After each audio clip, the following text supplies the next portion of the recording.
Well, that didn't take long. Now Elon Musk and his hair plugs has joined the game. War games with Donald Trump. The players' real lives on the board in Ukraine.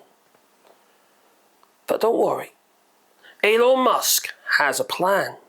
He has a plan to help Donald Trump fulfill his pledge to stop the war within 24 hours. Really? Vladimir Putin and Zelenskyy have both said that it's not possible. That ain't gonna happen. Well, before I carry on, please boot the old like button if you've got support the channel on Patreon or buy us a coffee in the links down below. But you see, they've just had a call. Yeah.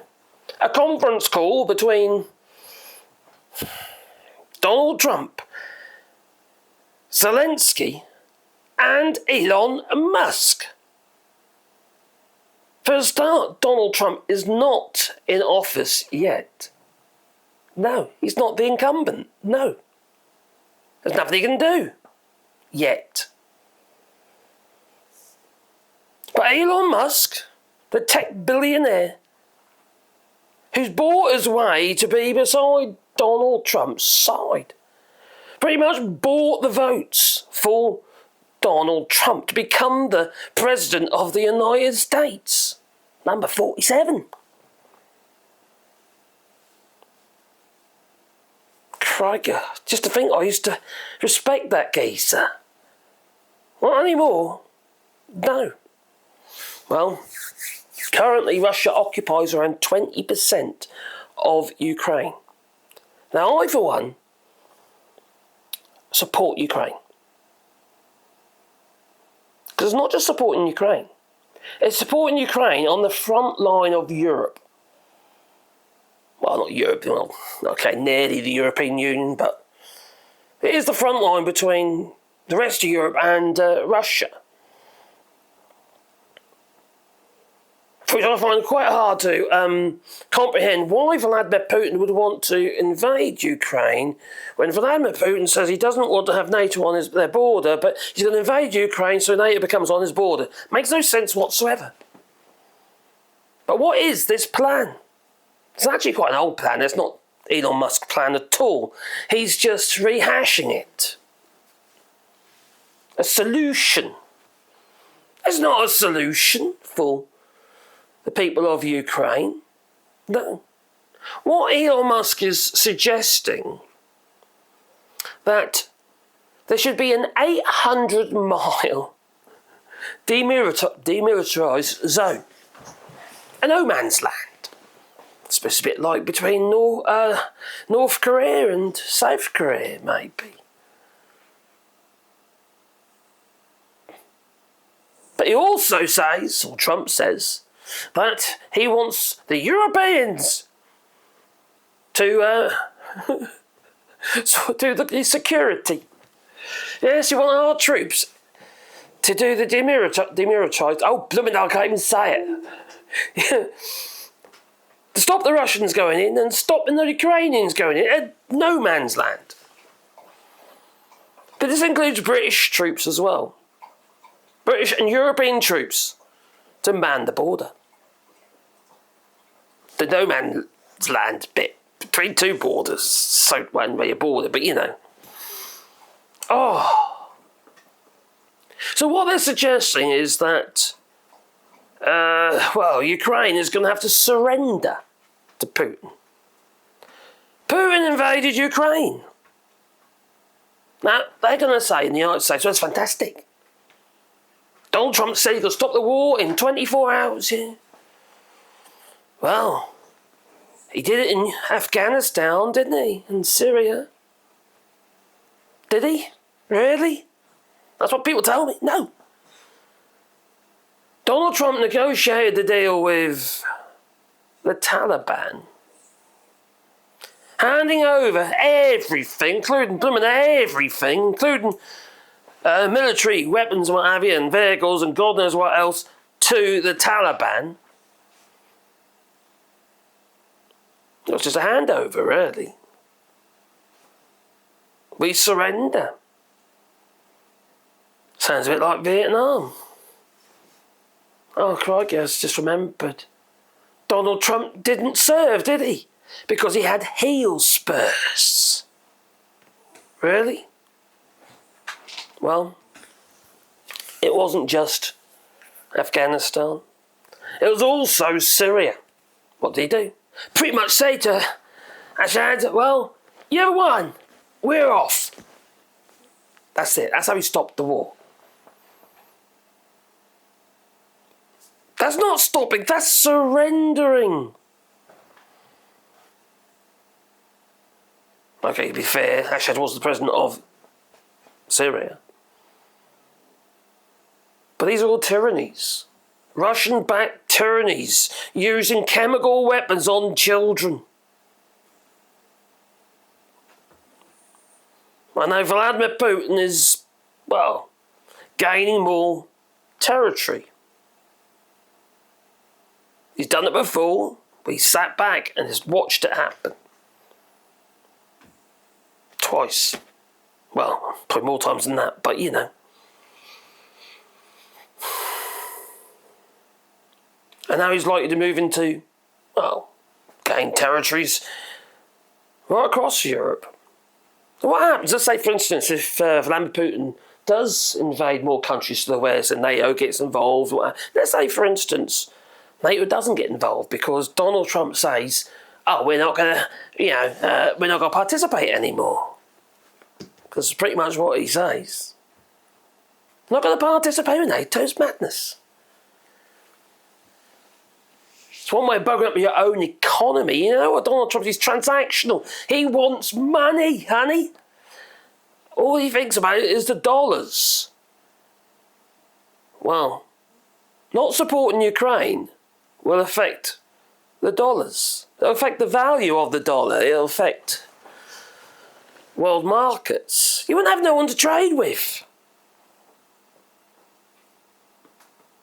Huge amounts of trade is done with the EU. But why the hell is somebody like Elon Musk getting involved with sensitive matters? Okay, he did supply the Starlink, but he's been paid handsomely for it by the US government and charities.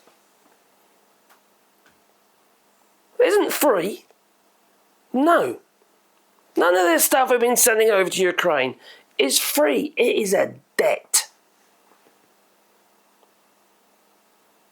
And these countries want to own the debt. Just like the United States did with us during the Second World War. You owned the debt.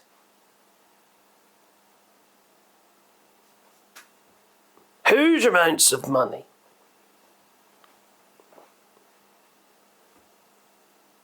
So what banks do?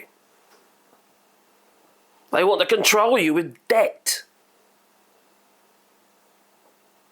If you own the debt, you've got power. And if countries have debt, you have power over those countries.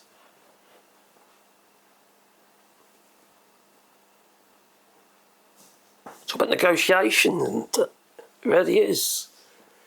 And what do you reckon? Do you think Donald Trump could solve the war in 24 hours?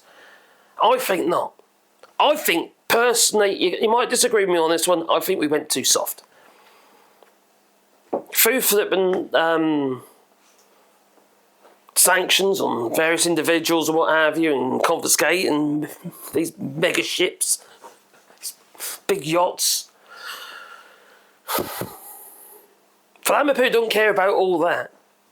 No. Half his assets are holding other people's names all over the flipping shop. He don't care about that.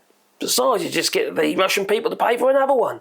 Like he did with his yacht. Oh, well, flipping hell, that mansion. $1 billion, whatever it is, euro mansion. That the Russian people paid for. That Vladimir Putin owns outright. Don't tell anyone, they'll poison your knickers. Yeah, don't tell anyone. There's no negotiating with someone like Vladimir Putin. There really is not. And the only thing he recognises is force. And we should have shown some force, or NATO should have shown some force right at the beginning. And what the Ukrainian people have managed to do with very little resources and these drones they've been building is absolutely amazing. They deserve our support. They are the front line to Europe. They really are. And for Donald Trump to even contemplate not supplying munitions and what have you to Ukraine, I think, well, makes him a traitor. A traitor to the common good. It really does. But, you know, Donald Trump doesn't give a damn about anyone but himself. He never has. How can a man that would stand up in front of, well, a group of people who happen to be disabled, cerebral palsy and all that, and say, why don't you just die? You cost too much money. When his nephew's trust was stopped by Donald Trump, because it's from the father and what have you, Donald Trump gained control of the trust.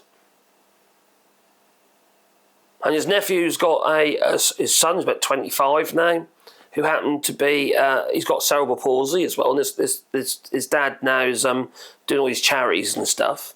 And it was the organised group meeting, venture to go to the White House, where Donald Trump said that to those people. And then more recently, when Donald Trump stopped the funds for the trust for his nephew's son, he actually said to him, why don't you just let him die?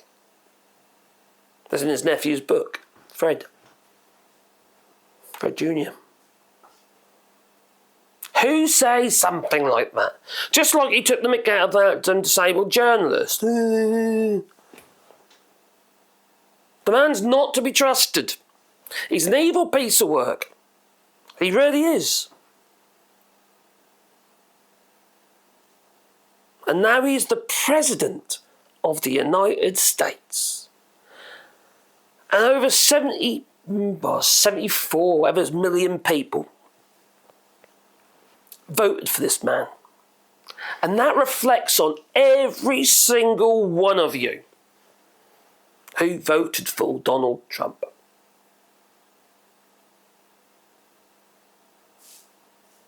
What kind of people are you? Anyway, on that note, please poke the old like button and maybe subscribe to the channel. And maybe a little bell icon, because then you'll get another video of me criticising Trump voters who, quite frankly, haven't got a moral bone in their body.